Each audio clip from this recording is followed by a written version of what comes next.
కోల్కతాలో 40 రోజులకు పైగా ఆందోళన చేసినటువంటి జూనియర్ డాక్టర్లు ఇవాల్టి నుంచి విధుల్లోకి చేరనున్నారు.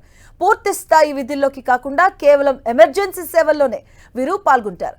కోల్కతా ప్రభుత్వం తమ డిమాండ్లకు పూర్తిగా అంగీకరించకపోవడంతో పాక్షికంగా మాత్రమే విధులకు హాజరవుతామని జూనియర్ డాక్టర్స్ తెలిపారు. అయితే తమ డిమాండ్లను పూర్తిగా కాకుండా అధిక శాతానికి ఆమోదం తెలపడంతో ఇవాల్టి నుంచి పాక్షికంగా విధులకు హాజరు కానున్నారు.